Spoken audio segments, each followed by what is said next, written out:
Hey guys, what's going on? Welcome back for another video. So today's video is going to be a little bit different. I wanted to share with you guys a project that I've been working on for the past week or two over break.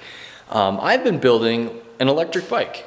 And I know my usual videos kind of center around motorcycles and quads, but this is something that's pretty closely related. I mean, it's got two wheels and a motor, so let's get right into it. So here it is, guys. Here is my electric bike. So let me give you guys a quick walk around of my electric bike. So back here we have pretty much where 95% of the work happened.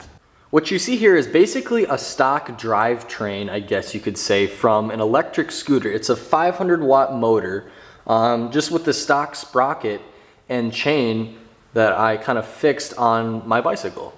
And if you guys want to know what specific scooter I used, I'll throw it up on the screen right now. I believe it's just a 500 watt e-zip scooter. You can find them at Walmart even. So next I want to explain kind of how I mounted the motor and everything to my bike.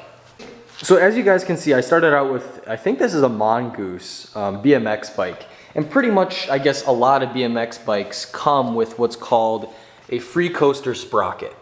What a free coaster sprocket allows you to do is to be able to pedal your bike. I think most people have ridden a bike with a free coaster sprocket on it, but it allows you to pedal your bike and then it allows your bike to coast when your pedals aren't moving.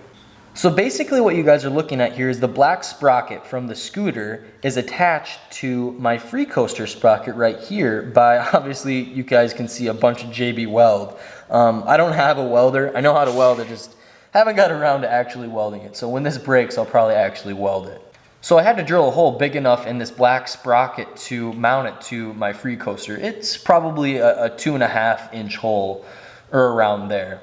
So then this black sprocket slides over or kind of rides up against the free coaster sprocket right here, and then I just kind of epoxied it or JB welded it to the free coaster. And so far it's actually held up pretty well. I haven't had it break once, so you know, I don't even know if we'll have to weld it in the future. So now that we've gone over the drivetrain, basically there's just the motor connection right here, and then I have my throttle mounted on my handlebars. It's pretty sick actually, because it has, it tells you your batteries are full, half, or low. That just came with the scooter. And then I have this wired down the bike right here. So the only thing left to talk about is where are the batteries and I guess the computer that controls the bike. Well, this is kind of version 1.0 and I haven't really gotten around to mounting that to the actual bike. So right now I just have it in a backpack that I'll probably put on to show you guys. But version 2.0, I think I'm gonna mount the batteries. I'm gonna try to mount them kind of in this space right here, and then I'm gonna try to mount the computer maybe back here. I don't know. If you guys have any other ideas, you can definitely leave them in the comments. But that's kind of what I'm thinking so far. So all in all, guys, this project was actually pretty simple. You know, as long as you have an electric scooter and all that, the parts should be there. The only thing that's really the biggest challenge is to get a hole in the sprocket on the other side of this, in exactly the center of the sprocket, so you can fit it over the free coaster and have it centered properly.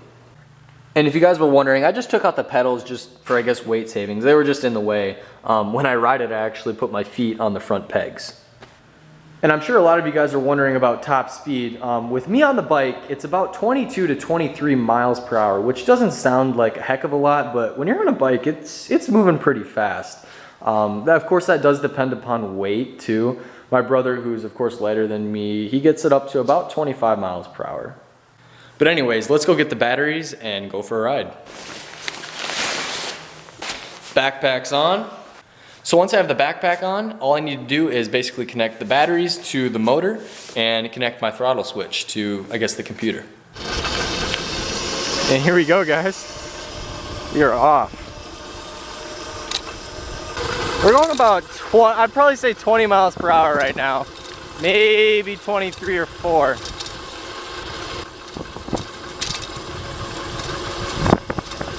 Poor guy has to pedal his bike. Honestly, the only thing I wish I would have done different about this project is pick a bike with suspension. This BMX bike was really easy to do this on. That's kind of why I picked the bike, but I think the next bike I do it on, definitely gonna have suspension on it.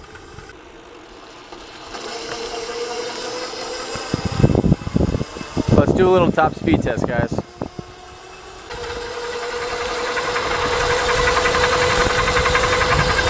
And this is pretty much top speed. This is about 22, 23 miles per hour. The one thing this bike does hate though, guys, is definitely definitely hills. It does not like hills.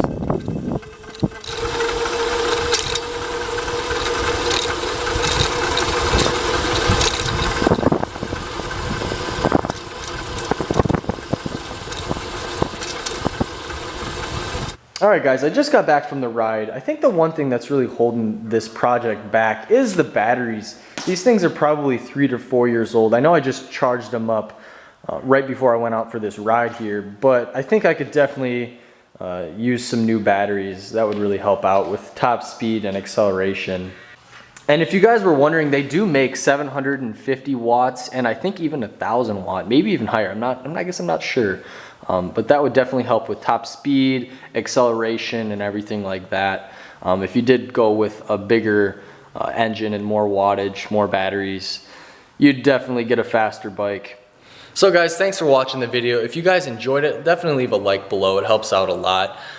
If you have any comments or questions about the electric bike, you can of course leave those in the comments below. And I will see you guys next Saturday for another video.